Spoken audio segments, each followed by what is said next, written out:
Good evening, I'm Jane Schulak, the founder of Culture Lab Detroit, and I'm delighted to be here with you on the second night of our 5-year anniversary program. As many of you know, Culture Lab Detroit is an ongoing conversation and collaboration between Detroit and the international design community. Together, we explore and promote the vital role of culture in the city through exhibitions, public art projects, creative partnerships, and discussions like this one tonight. Over the past 5 years, we've had conversations about how architecture can activate our neighborhoods by providing sanctuary, and how urban agriculture can transform city spaces. We've had artists and curators advocate for breaking down museum walls, and hosted activists who've challenged us to reconsider the relationship between art and the socioeconomic realities of our communities. We at Culture Lab have always considered the arts inseparable from life, critical to the ways in which we understand ourselves and the world around us. Never has this engagement been more necessary than at this moment, which is why our program is about post-truth. Last night, we had an illuminating discussion about alternative facts, or should I say, fact-based alternatives. Tonight, we're beginning with a quote attributed to the Spanish painter Pablo Picasso. "Art is the lie that tells the truth." I think we can all agree that art gets at the essential within all of us and often reveals unspoken truths. Throughout history, artists and writers have applied different alloys of authenticity to define and erase our current vision of the world. Today, our society offers new challenges and opportunities for connection and isolation, making the arts more dispensable than ever. In a time of autofiction, reality TV, virtual reality, and fake news, the lines between the real and the unreal are more volatile than ever. Each of tonight's artists have created new histories, exposed contrary truths, and reimagined realities.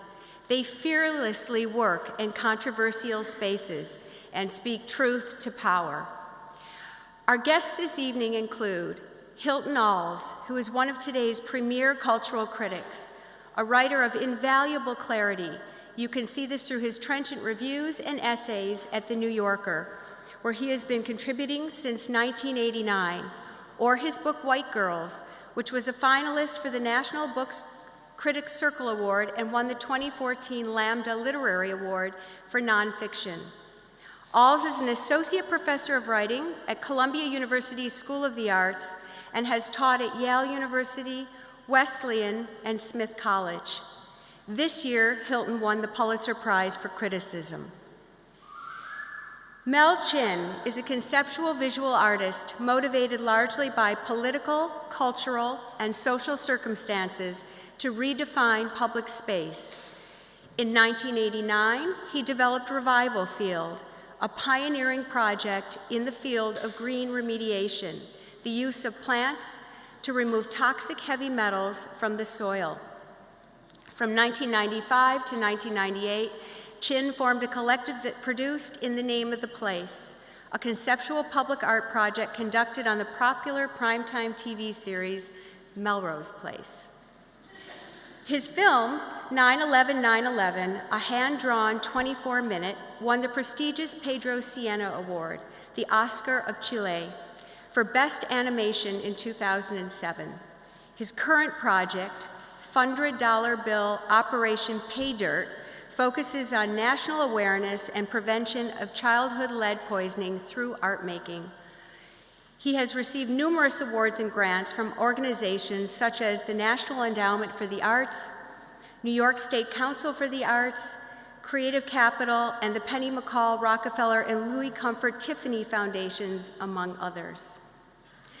Coco Fusco is a pioneering artist and writer whose work addresses censorship, violence, and the Cuban American experience. Currently the Andrew Banks Endowed Professor of Art at the University of Florida, she is a recipient of the 2014 Cintas Fellowship, a 2013 Guggenheim Fellowship, and a 2013 Fulbright Fellowship. Fusco's performances and videos have been presented at the Venice Biennale, 2 Whitney Biennales, and BAM's Next Wave Festival, just to name a few. Her works have also been shown at the Tate Liverpool, the Museum of Modern Art, the Walker Art Center, and the Museum of Contemporary Art in Barcelona. She is the author of several books, including Dangerous Moves, Performance and Politics in Cuba, which was published in 2015 by Tate Publications in London. And our moderator is Deana Haggag, the president and CEO of United States Artists, a national arts funding organization that provides unrestricted grants to artists. Before joining USA, in February 2017, she was the executive director of The Contemporary, a nomadic and non-collecting art museum in Baltimore, Maryland, for 4 years. Now here's a bit more about each of our guests in their own words. Just one more thing before we begin our program. As you can see, a great deal of work went into making tonight possible.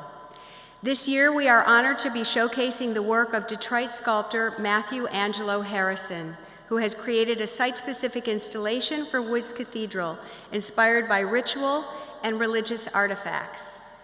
Thank you, Paul Johnson, for sharing the Woods Cathedral with us. Trayvon, watchman and keeper of the keys. Our design team, David Stark Design. All of the amazing contractors and volunteers who helped clean and repair this building. Wilson's Cleaning Service and Steve Snell, who fixed all of the broken windows because his parents were married right here 60 years ago. Joel Canoop and the Live Out Loud team, Cast Corridor Films, and the mighty women who worked tirelessly to make this program a reality. Thank you, Milana, Megan, Tricia, and Andrea. And lastly, the Kresge family. Lastly, it's not a conversation if I'm the only one talking. And so most importantly, I want to thank every single one of you for being here tonight. Together, we are a community. Let us support and celebrate each other. And so I ask you to join me in welcoming our esteemed guests.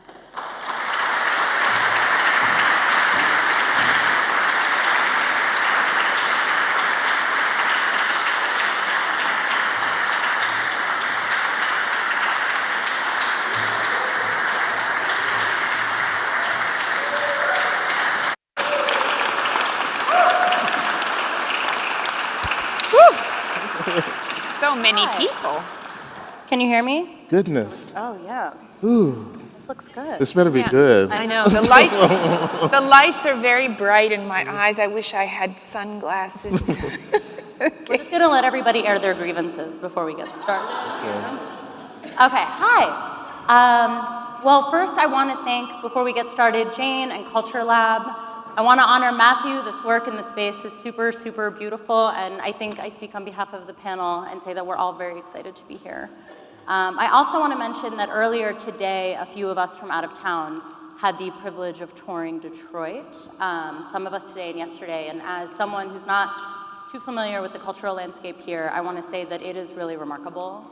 I live in Chicago now and moved there recently from Baltimore, and I think there's a kinship between our cities, and like, damn, Detroit, y'all are killing it. And I think that there's a lot to teach the country. So it's really, really wonderful to be here. Are we echoing a little too much? It's inevitable in a Yeah, my joke was space there's like nothing we can do about that, and you have to listen really hard anyway. So sorry about the echo.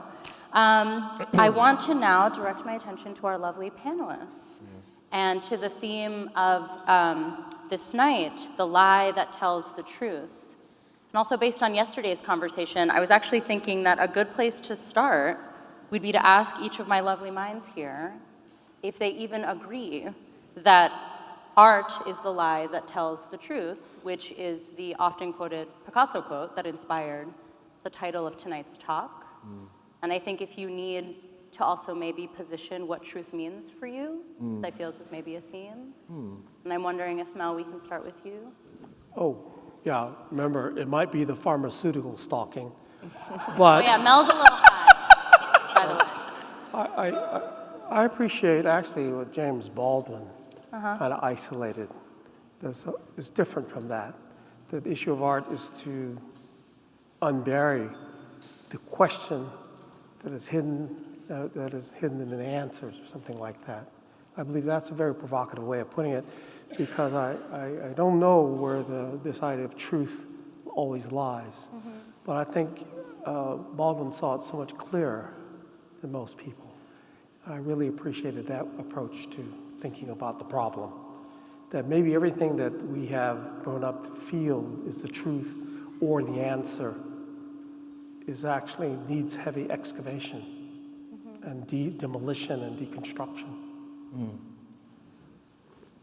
Coco, you and I talked a little bit earlier about fiction.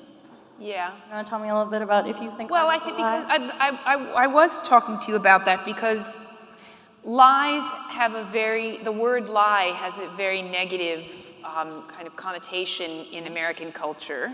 But, you know, fictions are essentially lies that tell truths. And as artists, we traffic in fictions, and therefore we traffic in lies. And some are interested in reaching some sort of deeper understanding of the world, of ourselves, which may be somebody's idea of truth. But some others are just interested in trafficking in fictions. And I've been thinking a lot about this book, Sapiens, by an Israeli historian, and he kind of looks at the big picture of how human civilization has survived, even though sometimes when I open the newspaper these days, I'm not sure if we're surviving. But he points out that what has enabled humans to survive and other species to die out is our capacity to operate collectively under the illusion of very powerful fictions. In other words, the idea of a god, or the idea of a nation, or the idea of freedom, or the idea of rights. These are essentially, they are fictions. There's nothing objective about them that sustains them in the world. And without that, we could not operate collectively. That's right. So, you know, I think that it's more useful for us to understand what we do as artists, to understand the positive dimension of lies, rather than setting up this binary of like, there's good truth and there's bad lies. Well, the Judeo-Christian model of lying and storytelling as something that's punishable. And I love that you said that, because as I think that metaphors really sustain us. And it's one of the great things that Joan Didion says right at the beginning of the White Album, is that we tell ourselves stories in order to live. That without the metaphor removes the truth and transfigures it and makes it available to us. I think my own personal relationship to it really started very early on. My mother was a woman of very few words, but the words she used were very powerful. And so we would lie in bed with her and tell her about our day. And so my brother went somewhere, and I was lying in bed, and I told this enormous whopper, and the room was very dark, and I remember going on, and the lie became more and more elaborate, and my mother kept sighing, and she started to get out of bed to go to the bathroom, and she said, "You're only fooling yourself." And it was like being dropped down an existential well. Myself, the truth, I was lying, and then I realized that the lie wasn't authentic to her, that if I was going to tell a story that was going to move her in some way, it had to contain some element of the truth along with the fabrication. So the emotional truth of lying, I think, is the thing that I'm attracted to as a reader and as a writer, the making up of things based in an emotional, historical, or political truth. Yeah, one thing I've actually been thinking about recently is what is art's function in even differentiating between a lie and whatever truth we collectively buy into. And one of the reasons I've thought about that a lot is in the midst of this last election cycle, sort of considering perhaps one way that art functions is that it teaches us how to not be conned, and it teaches us to be able not to be conned But or lied. I actually have to say I disagree because art is a big con. Well, that's You my. know, it is. You draw people into this whatever imaginary world you're putting before them, and you want them to feel and to believe and to think while you are enveloping them in your imaginary construct, whatever that is. Whether it's a theater play or it is a con. Right. Okay, it is a total con, and then you come out of that afterwards. And supposedly, if we believe in Aristotle and all these other people, somehow transformed by the con, Right. okay? And not for the bad, for the good, right? Well, so I think my assumption of this is that perhaps people that are not exposed to the arts are more easily conned. Right. But Because they don't have the exercise No. of experiencing art in this way. I don't think that art teaches you how to discern what is true. We're not lawyers. You know, I'm not an attorney. That's not what I do. I think that, people who are concerned about the state of public education in this country are concerned about the decline of interest in the arts and humanities because they think that by exposing children and young people to these fields, they can think more creatively. Because what these aesthetic experience asks you to do is to suspend disbelief and to enter an imaginary construct. Very much in the same way that if you're in a courtroom, you have to listen to the two different arguments, which are also constructs about what happened, right, in a case. But in the case of art, the goal is not to get you to decide if it's true or not. That is not a goal of art to decide if it's true. But I think you're talking about something else. You're talking about politics as event in the so-called real world and the transmutation of truth in political context. Is that what you're saying? Yeah, or sort of the idea that to the practice of suspending disbelief. Right. Right, like as a consumer of arts and culture, as someone who takes it in, I wonder if, as someone who's exposed myself to narratives where I have to suspend my disbelief, I can quickly put myself in and out of that space. Right. And so during the election cycle, when there was a lot of talk You're about... talking about your critical apparatus. Exactly. Right. And sort of, can we say that not is art the lie that tells the truth, but rather is art a mechanism to sort of place yourself within either construct, no matter how you define those things? So I was wondering if any, and at Hilton, especially the way that you've blended, memoir, criticism, fiction, deploying those things very intentionally to put people in time. Yes. And what do you think that practice is for you, and what does it do to the reader? What does it teach the reader? I think it teaches us that the truth is specious is really sort of the idea for me. Once I understood the limits of journalism, it started to irritate me that I couldn't move outside of what Coco was wearing that day or what Mel said 5 minutes ago. I couldn't move outside of the parameters of what the reported fact was about someone. What I started to think about was the books that I loved were always sort of, you couldn't really sort of categorize them as novel or nonfiction or play or whatever. And I felt better as a thinking individual to tell the story. The story was dictating the form. So the form, let's say if I was writing about Louise Brooks, for instance, why wouldn't I write in her voice a review of a book about her? Or what the only limitations that were being prescribed really were based on money. You wanted to get paid for your piece, so you did it in the context of their larger issue. But if you weren't so concerned with that factor, you made money in some other way, and I was somebody's secretary until I was 40, I realized that I had the freedom to enter in and out of character in a way. And I think I love this panel because it's really making me think of Borges in a lot of the time, because so many of the stories begin when he talks about mirroring or mirrors, and how he will start this tale in the first person, and all of a sudden, without even shifting in a way that you notice, it becomes a third-person story. Totally. So I think, as Marion Moore said, that style was the seismograph of the soul, and it really is the measure of what you feel as an artist that is reflected, as opposed to how I should do it. I really resent people telling me what to do, father issues. But there's, I'm resentful and constructive about it. Yeah. Mel, you also strike me as an individual who doesn't like to be told what to do. Would you say that that's true? Who are you talking to? Yeah.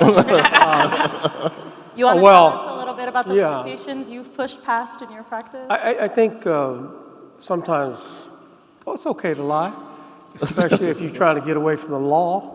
It's great. If you're successful, that's a good lie.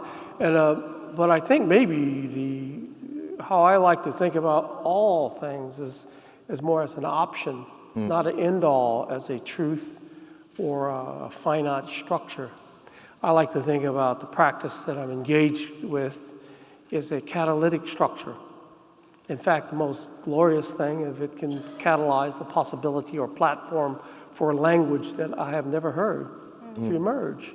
It's almost like how I kind of rethink our place, or my place, as being a participant in not just my own creations, but creating conditions of creativity within that. That's what's so striking about what you both do, because you both deal with three-dimensional space, right? And recreating an idea about fake space and putting political truths in fake spaces, historical truths, and that's what creates some kind of incredible tension between what you're doing as artists is something that I really sort of revere, because writers really only have this one thing. They only have this page, whereas visual artists and performers such as yourself,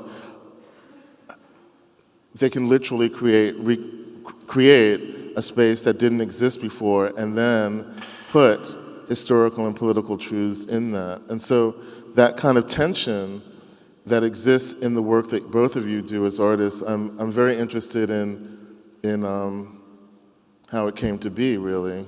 Do you mind if I ask a question? No. Okay. How did you start, Coco? Over there now. The earliest form of theater in ancient Greece didn't involve drama. It just involved one person on stage talking and telling a story. That's the origin of performance. And a lot of the time, that's all I do. I'm one person on the stage telling a story. And sometimes I use extra sound and pictures to amplify that story. But that's a lot of what I'm, and it's also a cheap way to work, I can put all my props in one suitcase. I don't have any freight. I don't have to deal with paying actors and dealing with egos or anything like that. So and you can, people like stories, and you can tell them, and when you're talking to them, it's different from reading it. Although I was a big reader as a kid, and I felt like reading not only taught me English, because I was the first kid in my family to speak English as a first language, but also to think about worlds that I didn't know where I was living. Right? But you wrote about consciousness. That was your thesis at Brown, right? You wrote about consciousness through. Oh, that sounds really smart. It was smart. I don't know. But tell the people what you wrote about. Well, when I was at Brown, my undergraduate thesis was actually about Virginia Woolf's Orlando. Yes. And about the transgender character and the way that parody works as a feminist strategy, and that was a long time ago. My God, but 35 years ago. But with your first performances, I was always interested in how you were telling me stories about the political and historical that I didn't know about Cuba. Or about conquest, Native people and conquest. Well, there's something about performance, and I think that Adrian Piper was really an important mentor to me in this way, There's something that happens when you are in direct communication with others. There's something about the friction of physical presence that brings things out that are lost in the written word, brings out a lot of the emotional dimension, the unconscious, the uncanny.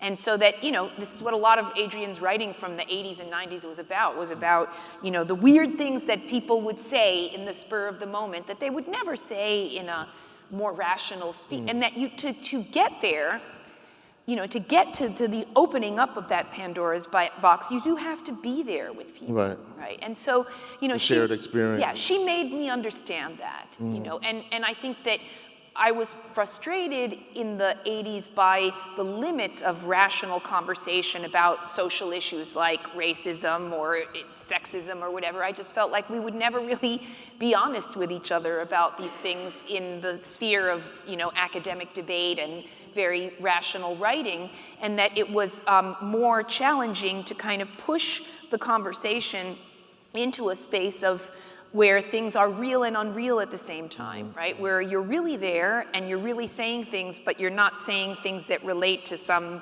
objective reality. Right. And so that's what performance allowed us to do, in that time. And so, things like the caged Amerindian piece, like, we're really there, but we're not really what we say. But, that's the basis of all theater. And does it really matter if we're lying about being caged Amerindians, because some people think we really are, and if they do think we really are, then what do we learn from their believing the lie, right? And what do the others who are witnessing that understand about what that means, and and so on and so forth. And so those scenarios, those performance scenarios, enabled me to tease out that dimension of human misunderstanding that people hide when they speak in a very rational way, right? And that's what I found, attractive about performance, and what, was productive to continue, right? When it comes to the whole, maybe I should just stop there because I've been talking for a long time, and you guys can jump in, but it's my answer. I'm interested in Mel Yeah. because Mel's sculptural work. I'll lay it down. I'm just gonna. It's all good. We're talking about We're doing this together. where it all started, or, well, I don't know where it keeps changing. Yeah. I've had like total nervous breakdowns, shock therapy, hospitalized, catatonia for a year, waking up, looking at my own drawings and not knowing who did them. But I was lucky enough to have my family hold me at the house instead of institutionalizing me. And through that drive to find the sensitivity that was in that, or to do what I could not do anymore, made me search this art thing. But that's just drawing. But I'll tell you one thing about performance. I'm not a performance artist, but I would say slightly badass when I was younger. And in Texas, that don't get you far, And so one day, I borrowed my brother's van. I'm driving on the I-10 or whatever, and I actually am driving safely. I turn on my blinker, and the back explodes. There's a policeman right behind me. I said, my goodness. And my license was revoked in New York City many years ago by then, and so I didn't have a license or registration or anything. And so this cop comes out, and he's seething mad, and he's red-faced, and he has the aviators. He's got the classic look, right? And he says, "Where's your license?" And I say, well, I was honest. I didn't lie. I said, I don't have one. He says, you don't have one? And he started getting into me being Asian a little bit, which kind of riled me, very much. But you people, that kind of stuff, that didn't go far. But I started thinking about my life. And I went through my Rolodex of readings. There might have been William Burroughs, who talks about the Chinese hatchet man and the Italian mafia don that can control human beings by the projection of emotions like, I love you, Oh, wow. I hate you, I love you. And that oscillation I said, well, I looked at this guy, and I said, it's not going to work. This guy's going to shoot me. He will shoot me. So I started looking at him and not listening to his shouting and started to project, I fear you and I respect you. Over and over, not saying a word. And truth, I hypnotized him because he just stopped and said, what is this car doing here? He said, get this car off the road. He changed the question, yeah. And I think when talking about making art, it's how to extract what's human that may be buried. Yes. Yeah. Again, That's beautiful. And also to look at others in this way, like this policeman, which automatically means something very heavy, and then to transform it and get down to, in milliseconds, think about what that person needed desperately that moment, and give it all. And I think you can't fake it. You should not fake it, and don't try it when you drive away. But you don't fake it. You get honest with yourself at that moment with someone else, Yes. you see? Yes. I think, and there's a rare occasion. So the making of art to me has always been transformative and evolutionary and quick and sudden and abrupt and sometimes just horrible. But it happens, you know? Hilton, I think Mel hypnotizing a cop should be your next book. Yes, that I would think be. we found the topic right here. I think that Mel has said something very profound here about the authenticity of gesture, that he was able to transform a moment in which he might have been hurt through his knowledge of the gift of lies, right? Well, it might be 30 days at the pea farm, too, that can Yes, get you there. but quoting Burroughs to yourself. Yeah. Just And get it. imagining what the character would have done, I think is something to, I really want to give pause to. It's a fascinating question. And I think one of the reasons that performance has always been very interesting to me is people are using what they are and what they have, but they're also transforming the reality of who they are into some other context. And so I'm not really drawn, when I go to the theater, for instance, I'm very drawn to actors who are the characters, but on film, I think it's a different medium. I'm very interested in the juxtaposition of the real self and the acting self. The sensibility that we're interested in as a screen persona, for instance, and what we know about them biographically, because they're using it in a way that is very evocative of how much we pretend in our lives.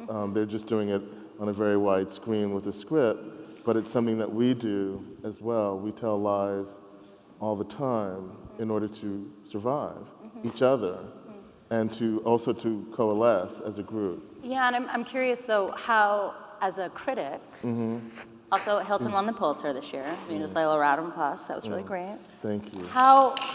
What is the so with that in mind, No, really. what is the function of criticism like now? You know, like in this sort of echo chamber of what is true and what is not. I think that the most significant thing that I've done at the New Yorker in particular is to introduce a certain readership to things that they would never have seen or heard otherwise. So that is That is you would to argue, me the primary function. that I wouldn't say that that's the primary function, but it's definitely it's the strongest impetus for me, is to say, for instance, when I started writing theater reviews, they had never covered the Wooster Group. They had never covered Young Jean Lee. They had never covered any number of people who were significant to me growing up. And so culturally, to be given that platform, and I hate that word and expression, but to be given that platform was something that I didn't take lightly. And I didn't feel that I had to be so much representative of the race as representative of difference. It was just something that they had not, there was no real precedent for it. except in fiction, right? There were great fiction writers like Jamaica Kincaid, and occasionally amazing reporters like Jervis Anderson, who wrote a great book called This Is Harlem, but there were very few people who were dealing with it at the Magazine of Color, dealing with cultural exchange in a way that was not only about the event, but about the context of the event.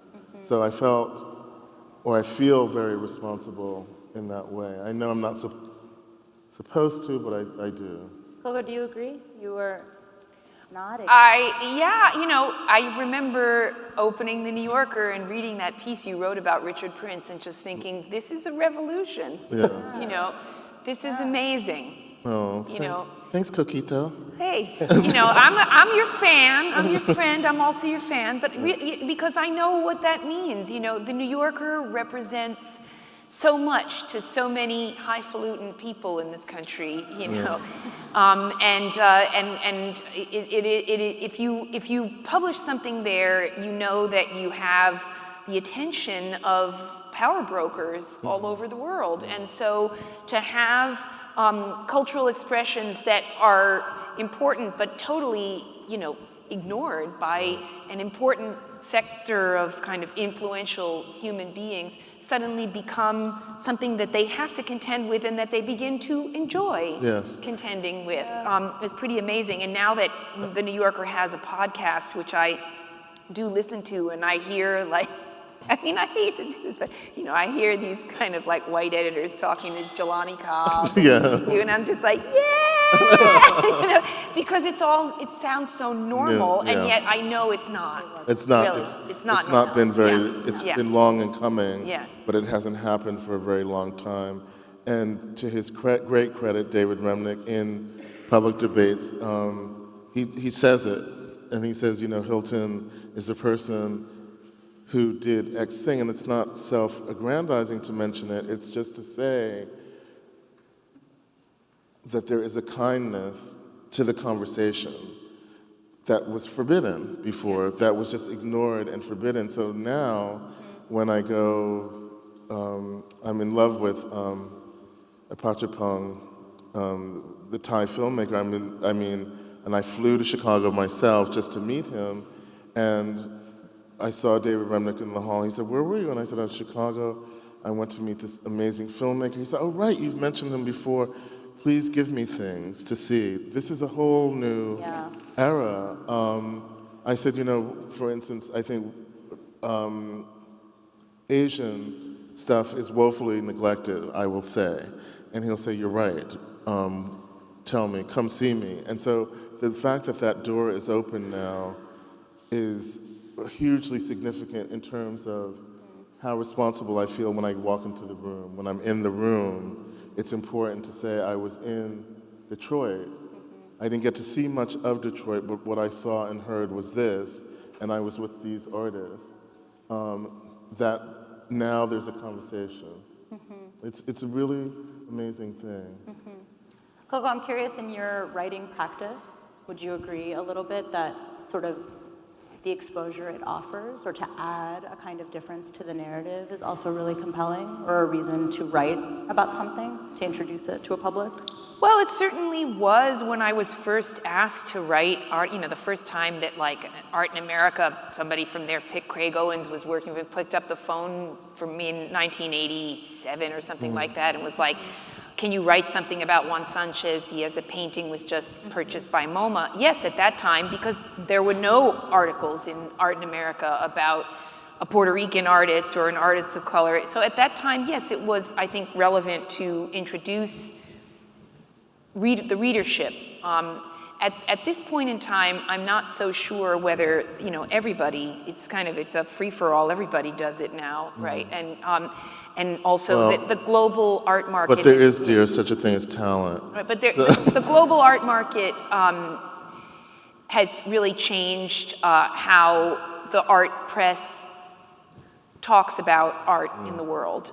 In my lifetime and in my professional trajectory, we went from a complete blackout of anything that wasn't sort of Euro or white American to now having everything be a kind of global circus act, right? Where you've got, Ai Weiwei over here and, this one over here and somebody from here and here's a show by, you know what I mean? So that's a very different world, and I'm not so sure that introducing people or figures is my job anymore. I think, if anything, what do I get kind of dragged out of my bed for? It's more to explain cultural politics that for some reason an American readership still has a lot of trouble understanding. Issues of cultural appropriation, or what barometers we use to evaluate quality in relationship to different modes of artistic production, things like that really have to do with how we think about art by people of color and others, not so much who are the people of color, because now people of color in the art world are millionaires, a lot of them, and so they don't need, like, New York Magazine doesn't have to call me to explain Julie Meritou. But I think that they would have to call you to, if you were excited about something that they didn't know, there would be something that you were bringing to the table that would it's not only just about helping the artist, but it's also a way of reinvigorating your own thinking about something, right?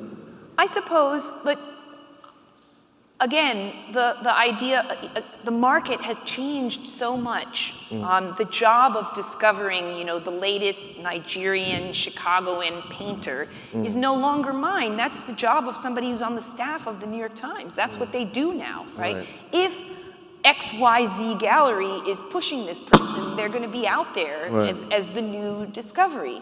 What is still, I think, we're still at the level of kind of first grade is how do we think?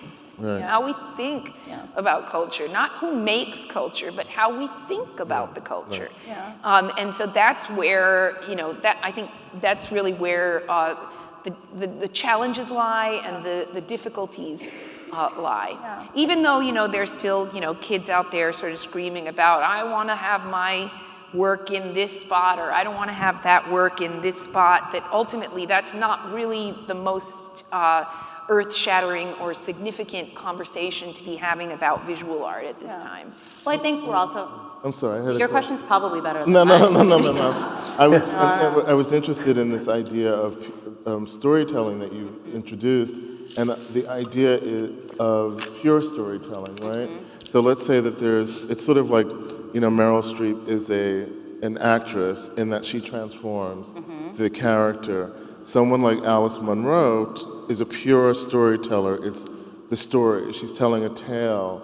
Do you think that for artists of color, are we allowed the privilege of just telling the tale, or is the world our story? That's what I'm interested in asking. Well, I do not think that for most artists of color, they can tell the tale. Right. I think that people put narratives, and I know that each of you has had to experience that in a plethora of ways over the courses of your practices. I think there's a lot of ways that can change, and I'm curious to hear from you guys actually over the course of your practices if you've seen that evolve. And I also want to come back to something that you said that I think, Mel, relates to a lot of your work, because I think another thing that's happening is dissent, right? As we think about culture, what is cultural appropriation? How do we talk about culture? There are dissenting voices, and they're across racial lines, right? People don't agree with one another. And Mel, one thing I've always been really struck with in your work is how much you rely on collaboration to put your work into the world.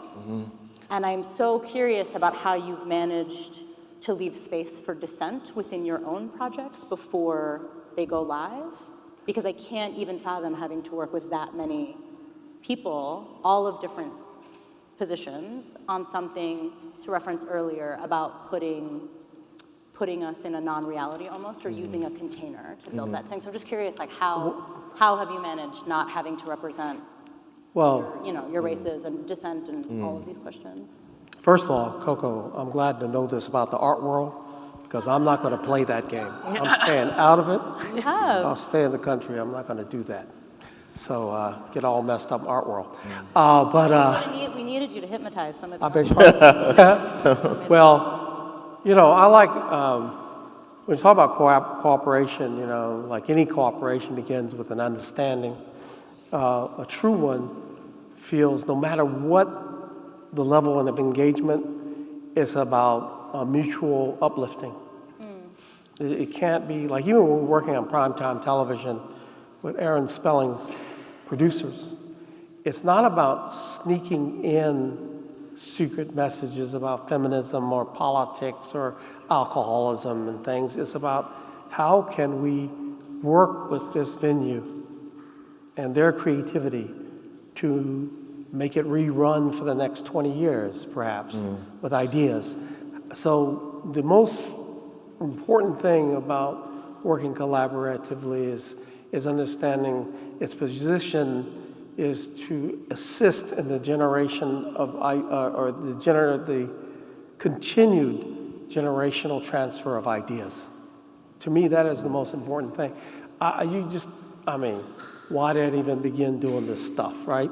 You learn about art and you're amazed, and yeah, you get a little enamored, and but then you realize the complexity and the incredible poetic reality that exudes from any kind of great work. To be in a church and look at some Giotto little babies crying, and man, you try that. Yes. You are moved by these realities that existed before you.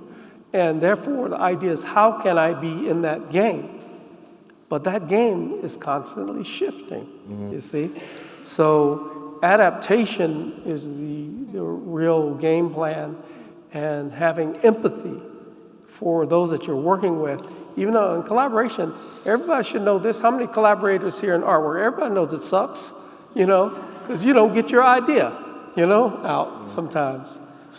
But the beauty of it is when something really emerges. I kind of call that reality therapy. Yes. Something beautiful can happen that transcends your conceptual capacities. And that's a great time. Yes. That's a great moment. The spirit as, I always, I think what Mel is saying and what your question is very important to my life, because you're both saying that it's kind of indigenous to who you are. The ways in which you think about and make things is not only the style, but it's style is the substance of what you're doing. And I often look for, like most people, I've become my mother. And so... Generational transfer. Yeah. And so the authenticity that she was saying was missing from my story is something that I look for in the stories of other people. And I love what Mel said, because it reminds me in an indirect way of something Morgan Freeman said about performance. He said, "I don't play black, I am black." And so what we have is what we have to work with, and that includes the truth and the fabrication, right? What we've earned through living, and also what we can't bear to face, so we make metaphorical distance happen, and also what we hope for at the same time. There seems to be three significant threads that come together to make things, to make these lies that tell the truth. It's what Richard Pryor said. He said, "Let me tell some of these lies in order to tell the truth." Yeah, and I'm really interested, Mel, in what you just said about adaptation. Adaptation, or its relationship to this question earlier about, can certain practitioners represent themselves? Like, can they just be themselves, right? And are we at a moment maybe in the discourse where we're asking the world to adapt to the people that actually live on it, versus people having to adapt to the construct the world has built for so long? I don't think it's either or. I think that we're in a constant kind of going back and forth between that. I mean, I do find that, there is still generally in the U.S. You're sort of stuck with a milieu in which if you make anything, any kind of creative endeavor that touches on information about a place other than hometown USA, somebody's always going to be there and tell you that you have to explain what it's all about because they don't know what it is, right? And I mean, I'm even in the classroom, I'm trying to teach a class right now, a seminar on Cuban cinema, and I have to keep on telling every student who are supposedly the most advanced graduate students, like the most basic things about Cuban history. I can take nothing for granted that they know. And that just has to do with the limitations of American consciousness of, what is normal is so small in relationship to the rest of the world. So if you're not talking about that little world that supposedly every American knows, then you have to explain and explain and explain, And sometimes I want to do the explaining, when I'm teaching, it's my responsibility to do that explaining. And other times, I don't really want to do the explaining. And I'm like, you know what, I'm going to do my thing. And you want to come along for the ride? Great. And if you don't really get it, like, here's a book, don't make me into the history teacher all the time. Right. I don't think it's anybody's job to explain femaleness, blackness, artness. I think it's the conscious person's responsibility to be aware of how messed up the questions are. And so when I'm at an event or this happens all the time at social, not all the time, but a significant amount of times where I will give a talk or helping a friend, and a person will come up to me, and it's usually a man, and it's usually an older white man, and he will say, I've been reading The New Yorker and reading you for years, and I had no idea that you were black.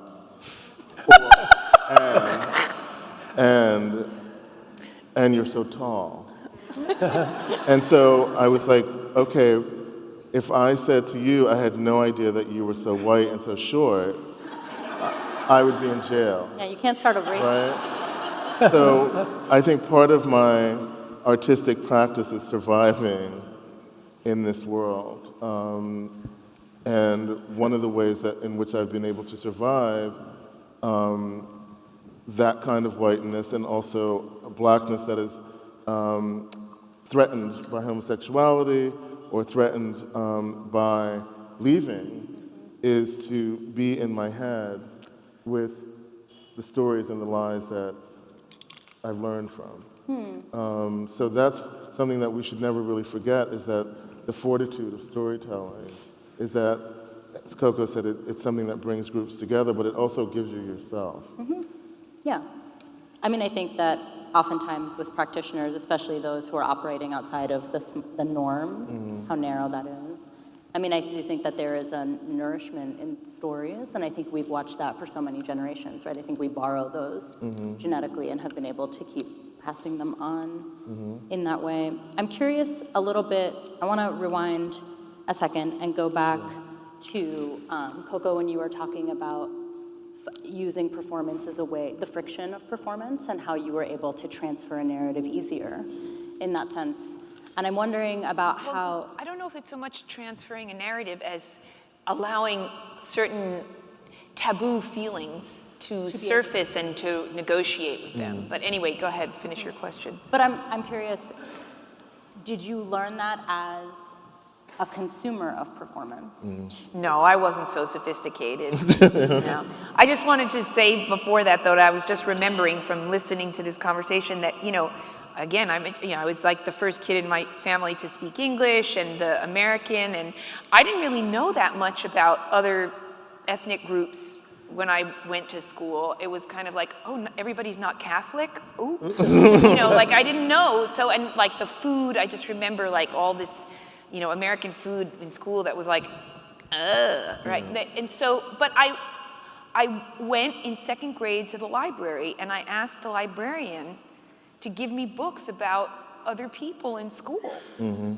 And I had to read about Jewish kids and this one, and it was like, I didn't feel upset about having to read a book to find out about other people's holidays, or it was like, it was interesting. Yes. And I, like knowing about people who were pioneers and on the prairie and all this, that was like so foreign to my family and my home life, and it didn't bother me. Yes. It was actually fun and exciting to feel like I could learn about somebody else who wasn't like me. Yes. And to have something to say about what they did with their free time. And so I could never really understand the resistance, that people, Well, yes, I still can't to it this sort of day. goes back to the point of I didn't know you were black, right? Yeah, it's like- and so that's a kind of interesting opening gambit for a conversation. I think, Mister. But as to Coco's point, that I think is also very interesting. If you grow up as we did in cities, there's a greater access to these various pools of difference that you can find. For instance, Yeah. I was madly in love in high school with a girl her mother was Puerto Rican, her father was Jewish, and it was the first Passover I ever went to, and she served pork. And so, so there was just this idea that cultural influences were a jumble, and that it didn't depend on anything except the people that you were with. That everything was dictated by who was around the table, who was telling the stories. Yeah. And to your point earlier about the genesis of storytelling, for me, there's an amazing essay you should read called The Poets in the Kitchen by Paul Marshall, a wonderful, great West Indian American writer. And she talked about how she would listen to immigrant families in her kitchen.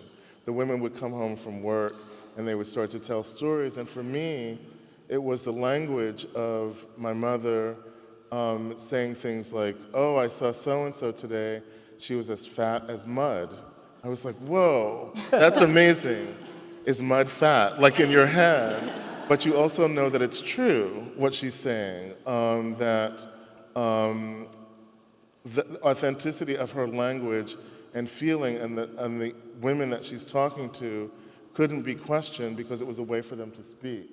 So for me, speaking and I think this is why writing is so difficult for me, is it has to have something authentic that it's growing out of and that you're shaping as the conversation goes along. These women are talking to each other about their jobs and whatless children and so on, but there's a community of language, and the language is about telling the story of your life, and sometimes people are making things up and they start laughing because they know it's a lie, or some people are telling you some things that they would never tell anybody else. So I think it's about learning that the truth grows out of this communal effort. But could we then not, Coco, to your point about why would somebody not want to pick up a book and learn about another culture? Like, I think Or there's also, step into it. Yeah, even. but then you also saying this, the opportunity to grow up in the cities that you grew up. I mean, you had a proximity, Yes. right, to a kind of difference that was easy to at least realize it existed Right. to begin with. And I wonder, to go back to like why? Why would somebody not want to learn about? And I don't even know that most people have enough proximity to even assess the difference, let alone then engage it and really want to understand it. Wouldn't that be fear, mostly?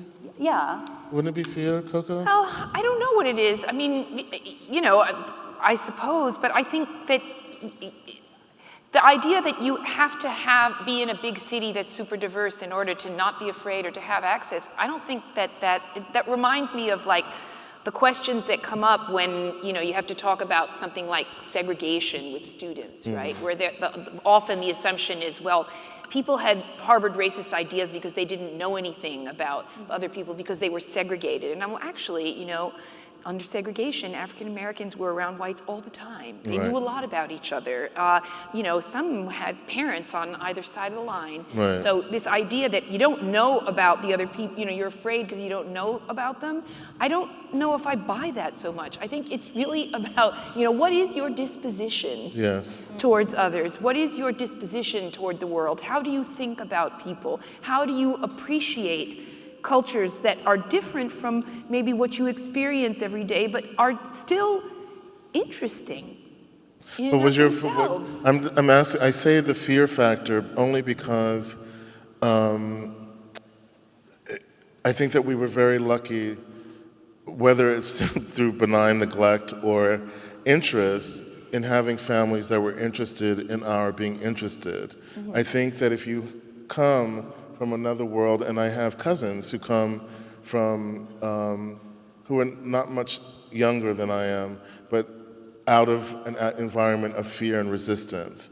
And so they're not inspired to go get that book, and they sort of ridicule people who try to bring them into another environment. So I think it's a kind of I think it's a mixture. Again, it's a mixture of a lot of different things happening simultaneously.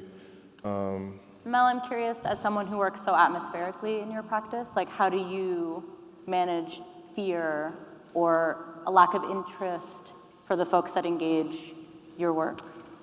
I don't mess with them. Oh, They you're don't have like, any interest. No, I don't. How do I deal with fear? I think we all have normal fears, but I'm not preoccupied with that. I believe in action.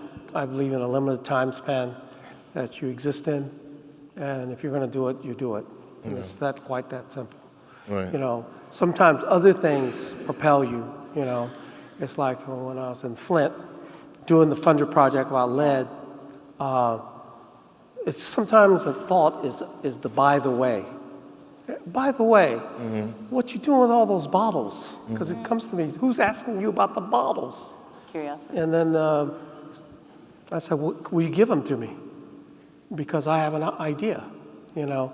And it begins where just be as humane and human as possible and be honest as possible when you're approaching things. And I think the idea of, is it art? And not get trapped by someone else's interpretation of what you're doing. Yeah, what up? Not get trapped by someone else's interpretation of what you're doing. Yeah, I think that to stress that all out will remove, and then make a grand idea, and then you go to find the means to execute. And it's interesting about cities. I can tell you about this project that's called Flint Fit. That's close by. Some people here are helping me in that. Is that Cultural Labby people? They're helping me. And as a man on Sloan, no longer empty, they're helping me. But what this is, I haven't told you about this, right? So the idea of Flint Fit is to take the bottles from Flint as a result of what people have to drink from. And I struck a deal with this company called the Unified Corporation in Greensboro, North Carolina. They're going to turn it into fabric, nice fabric. And then I went up to New York City and talked to Miss Tracy Reese. She designs for Michelle Obama, that beautiful 2012 convention dress.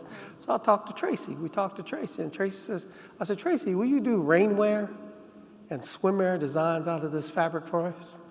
She said, yes. And because we're going to take it back to Flint. And I love this. What inspires it, sometimes you're investigating something.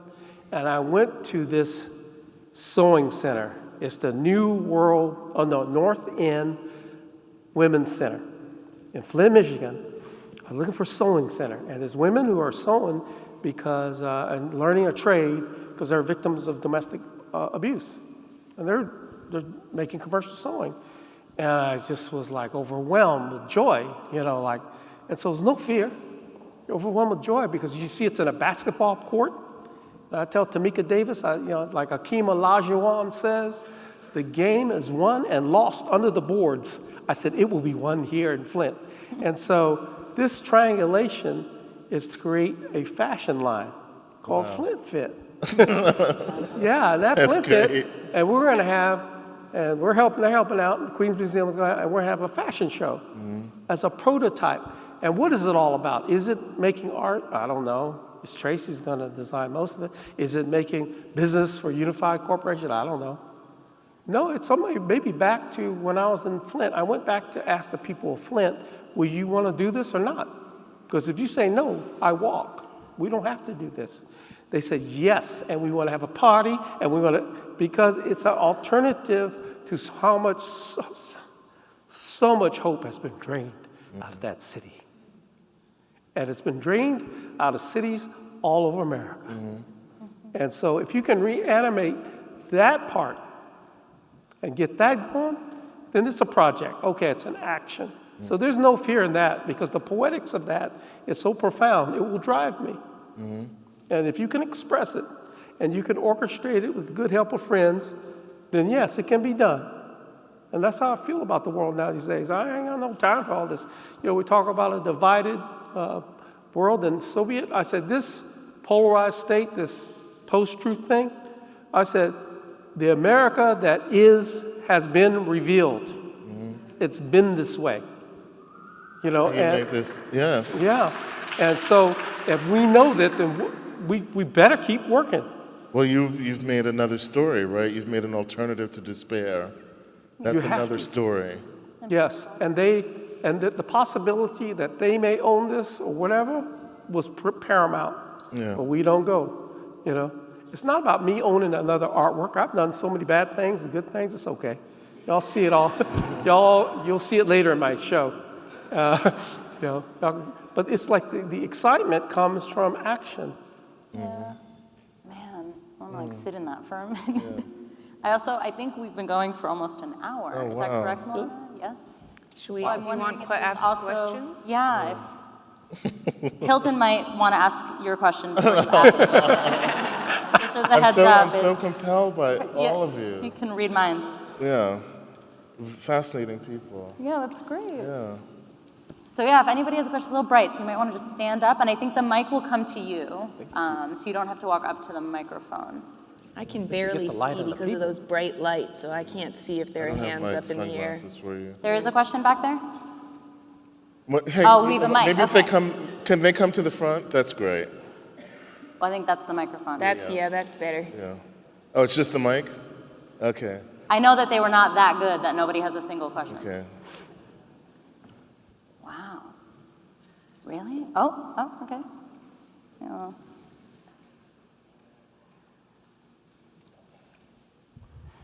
Oh, I can hold it. Okay, you have to hold it. Is that a union thing?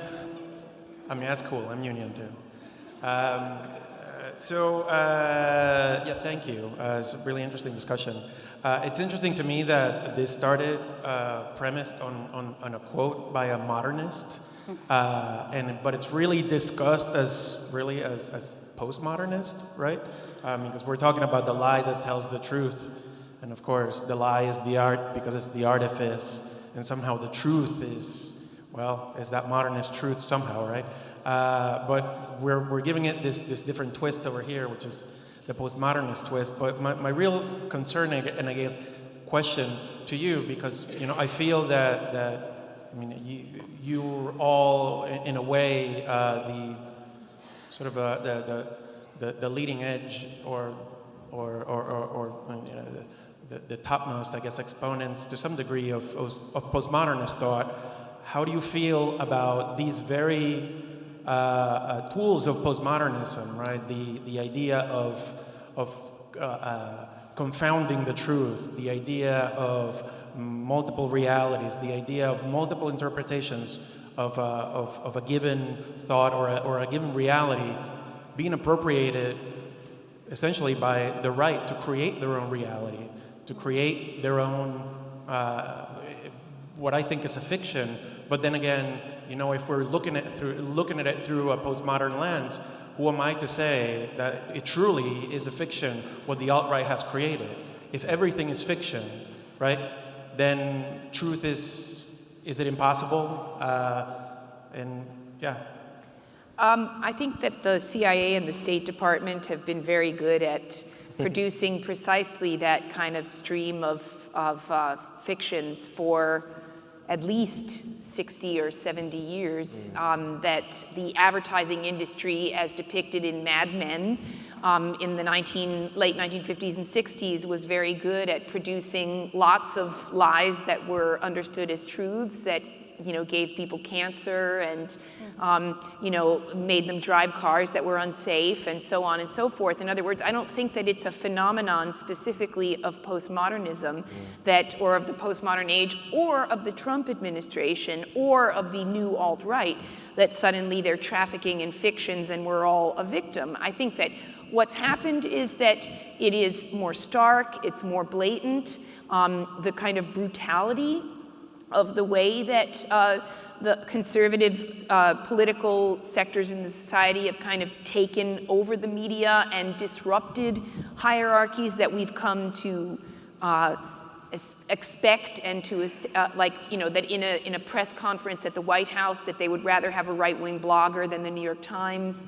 That kind of thing kind of startles people. But I don't think that the perpetuation of untruths or the production of compelling fictions started yesterday or in November of 2016. But I also, Coco and Mel, you might help me with this. I never understand, and I love you all for inviting me here, but I never understand the idea of post anything.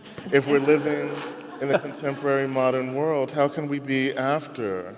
I truly don't understand. And so, but I appreciate it as an intellectual exercise, as a frame. I simply don't understand how we can live after the time that we're living in. And that's what those words mean. I can't hear you. Well, the assumption is that we're living in modern times, but that's, I mean. And it's just, it's really, my question is rhetorical. And I guess the other part of my question goes to something that you said earlier, Coco. You said, well, I'm not a lawyer. I'm not here to litigate that, right? I mean, I'm wondering if maybe it is time that we become lawyers. It is time that we become statisticians. It is time that we actually start, debating the data, because, racism can be quantified. Injustice can be quantified. We quantify the disparity between the rich and the poor. So we can speak to these truths with truth. Why do we need to invent fictions to debate the truth? Because they're more compelling. And because it's more compelling when you have a slogan and a logo and an image and so on and so forth. It's a way to galvanize energy and to get people to pay attention to you. And that has been the shift in the nature of political protests since the WTO in Seattle in 1999, has been to move to a kind of progressive politics of spectacle in order to capture larger audiences and to negotiate with a media that is awash in spectacle. And to do that doesn't mean that you don't want to be involved with the truth. It just means that, the sort of drier, old-fashioned way of doing protest that is very, about stats and handing out leaflets and things like that is not as compelling, particularly to young people, as the sort of traffic of images and the jamming of billboards and so on and so forth. I think what you're asking for, hold on, let me just finish my thought. I think what you're asking for is for people to return to a notion of citizenship. Mm-hmm. That was abandoned as we become consumers, more and more consumers and less citizens. And I'm all for reinventing citizenship. But I think we need to understand and identify that, to be a citizen of a society is to participate in the political process. But actively and consciously and constantly, not just when you don't like the president. Right. And it's not just about protesting. It's also about being involved in low-level political organizing, whether that's ACT UP or your local block association. So, in a way, I understand the rage against the political order. I don't like it either. But I don't like this idea that somehow we were robbed because people gave it up. Right. Well, okay? The American citizenry gave up citizenship, and this is what we got as a result of forsaking citizenship. Right. The thing that strikes me is that the reason why it works is not because they're fictions, but it feeds, it's food for a certain population that may not be us. And if we don't understand what that food is, and we don't understand what that need is, or even have an inkling of that, then you will never get to the bottom of it. And you won't get to the bottom of your own ideas either. You have to go deeper into what fuels the rages and the hunger that is out there. It's a different kind of hunger, a different kind of famine that has existed. And if we have to excavate that as well. And that famine, you use the terms that, it's a hell of a note. You have the Declaration of Independence one day to give independence and all this rugged individualism and stuff for one small group, I know.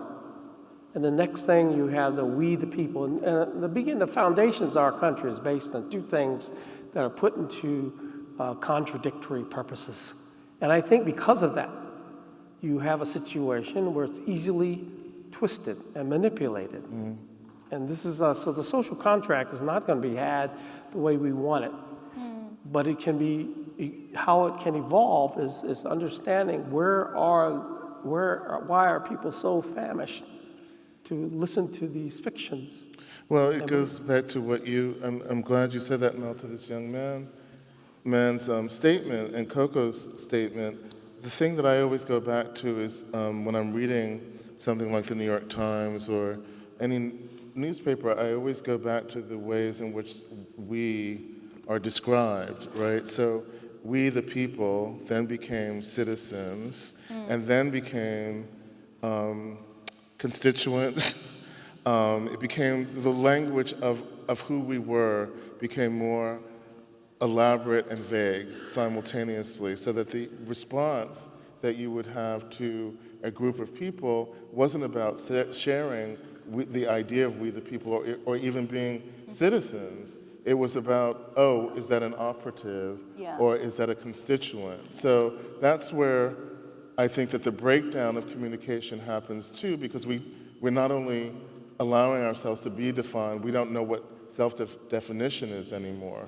We don't know what the language of belonging is. So the panel began really about, I think, the necessary function of telling stories is to make a kind of cohesion in fracture.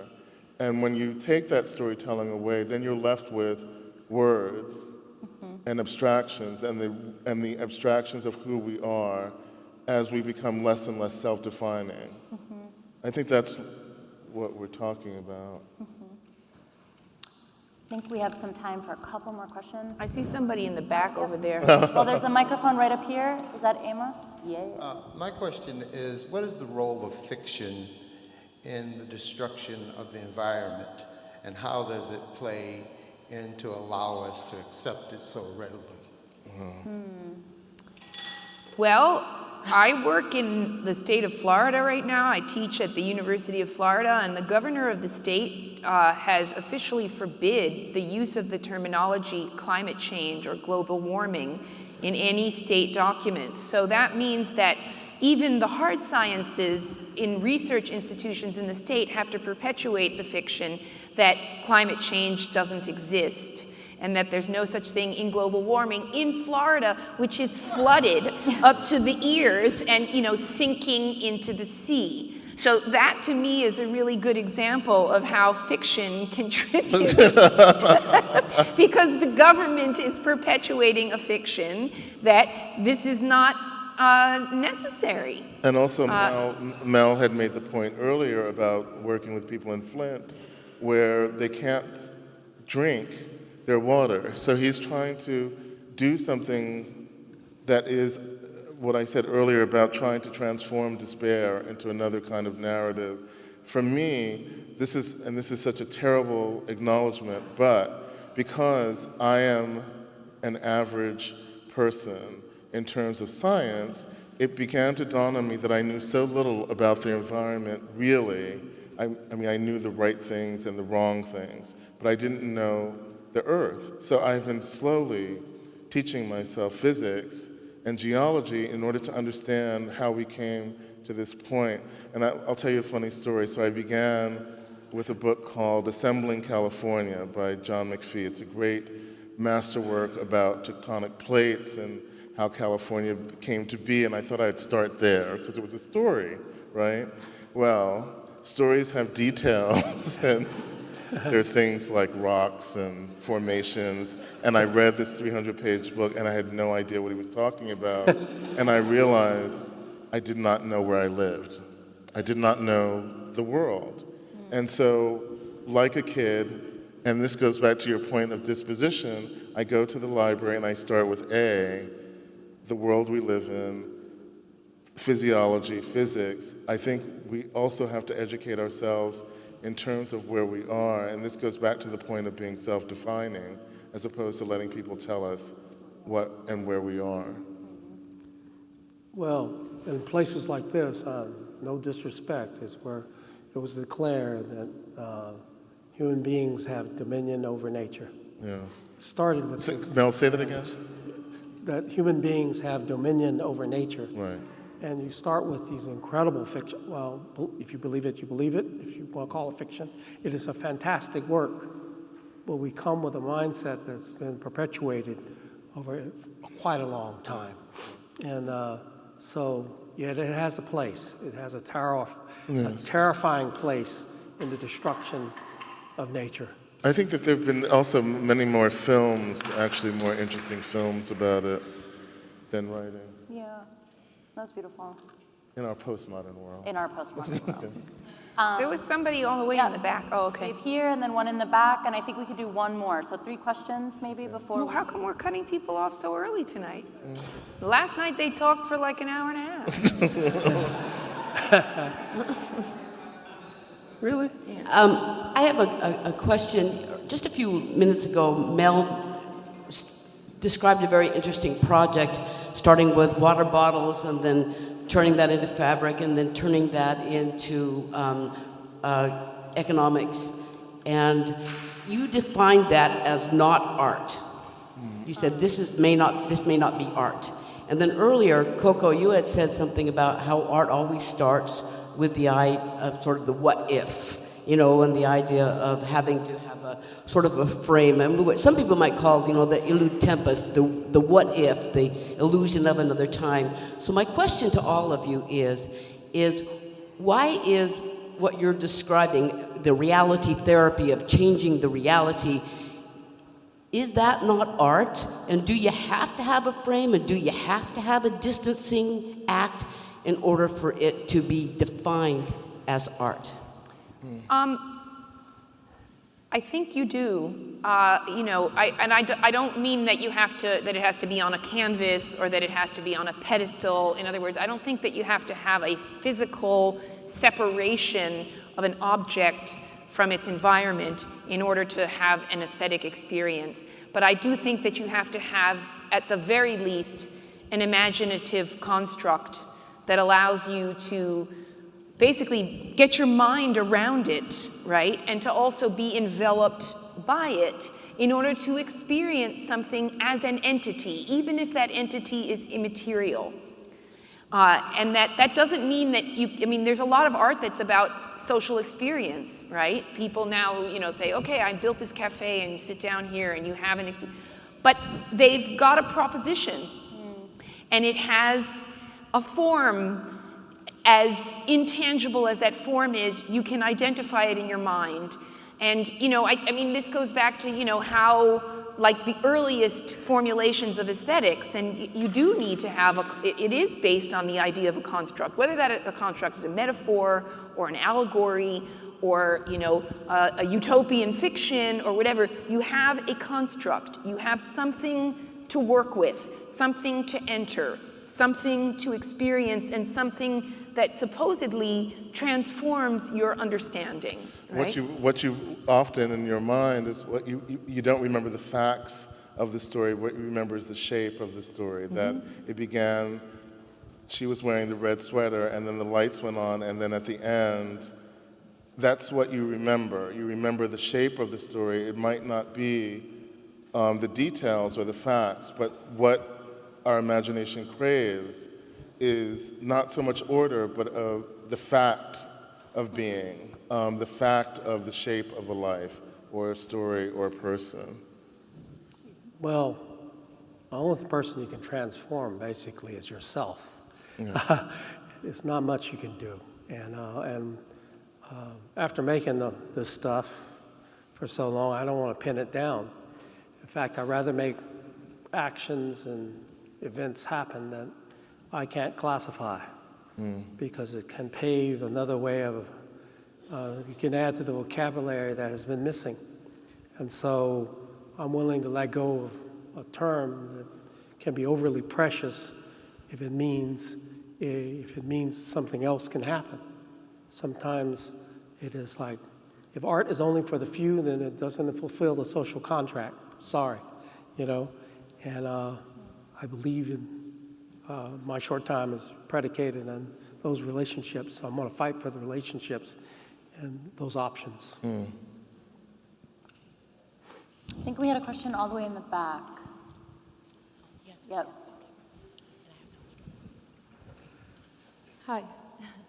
I would just like to respond earlier to what Hilton and Coco said in relation to if we can consider being curious, like wanting to know about the world, reading books, going to the library, picking that book out, if we can relate curiosity to the post-truth, and if then we can consider people between curious people and maybe non-curious people, and the curious people open to post-truth and the non-curious sort of stagnating maybe progression of society.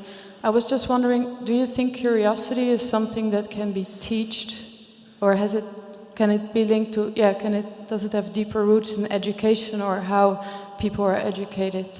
I do think it has a lot to do with education, and unfortunately what I see in the public education system is less and less focus on developing curious minds and inquiring minds, and more quantifiable test scores for corporate sponsorship of charter schools, and for politicians to be able to say that this many children read at this grade level at this time, which ultimately means nothing. Okay? I have students at the University of Florida who are supposedly the best test takers in the state, and they come to my class and they say, well, it's really hard here because you don't just give us a test where we just fill it in. Like, we have to think for you. Okay? Wow! What a concept. You can teach children to be curious. You can feed their sense of curiosity. You can encourage them to engage in activities that will make them more willing to reach out and to know more and to ask about themselves. Or you can bore them to death and make them memorize things for tests and statistics. And so the more we do that, which is what American education is doing, the less curiosity you have. The other thing that has been, come out in some sociological studies recently is that because of the nature of the way that information is conveyed these days in social media mostly, and not so much in newspapers or singular broadcasts, that we tend to be less and less curious about how others think who don't think like us.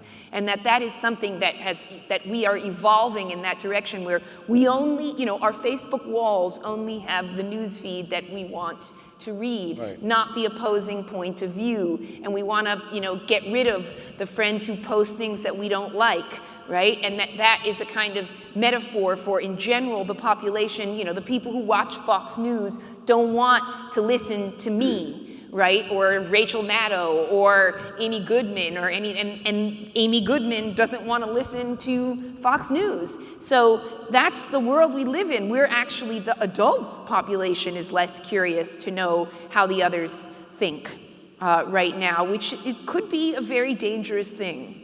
For my part, I thought it was a very interesting question. Thank you for asking it. And I find that curiosity can be taught, in quotes, by example, that if you are available to a student and you say, oh my God, did you see X thing on Saturday Night Live last night?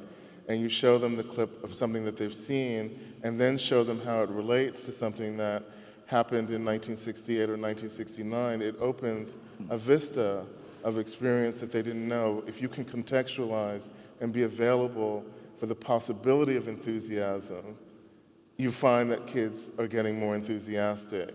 But what I've also seen, and this is to Coco's point, I've seen teachers who are not available for that conversation at all because they are of the generation where, they collect a check and it's not a humane activity. The humanities was something that I grew up understanding was a humane activity, that it was a way of connecting to other people. So because I'm old, I teach children, and the world is younger than I am, I teach children to remain open by example, to say, I don't know when a question comes up, or if they're reading something out of their computer from Wikipedia, I say, yes, but what is the interpretive value of what you mean? Tell me what you feel.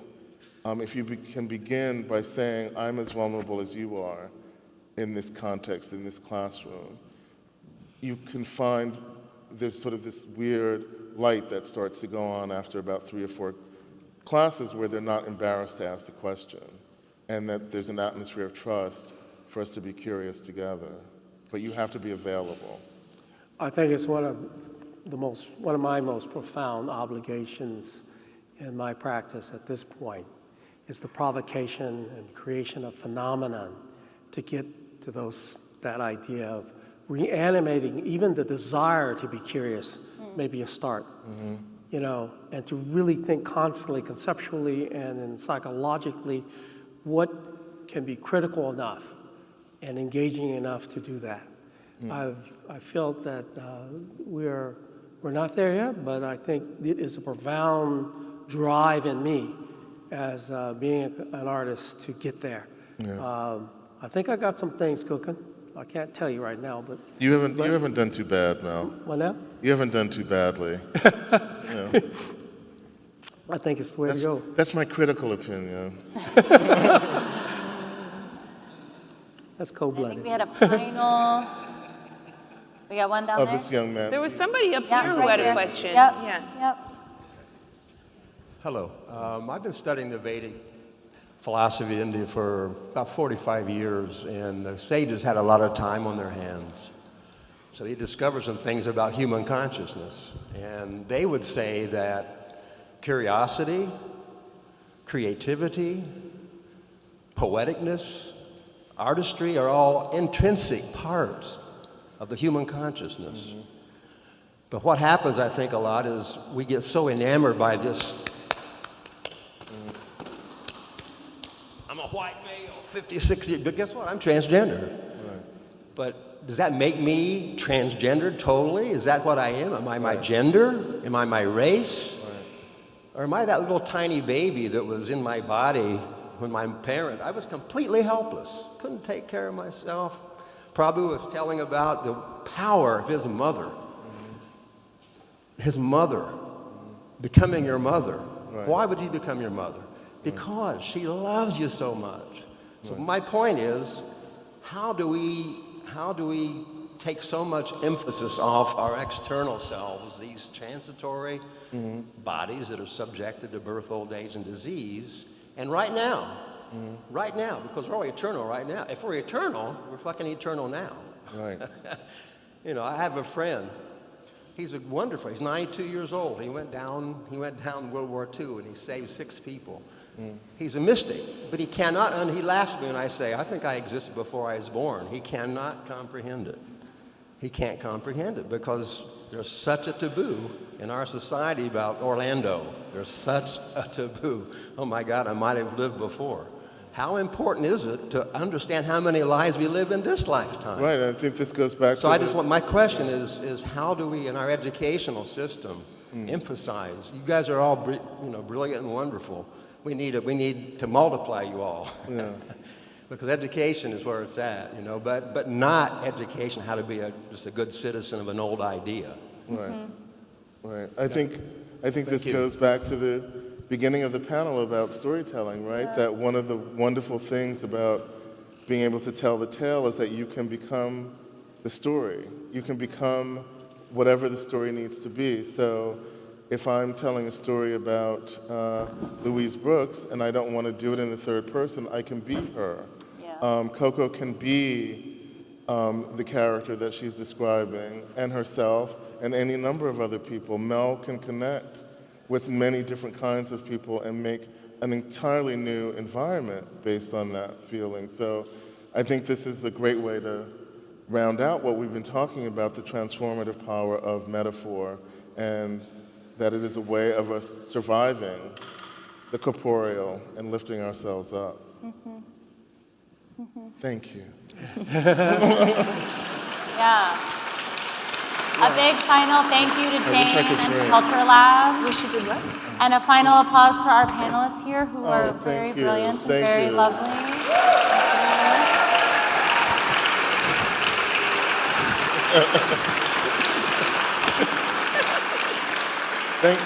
And to our brilliant, beautiful moderator, no? I feel like I shared the job.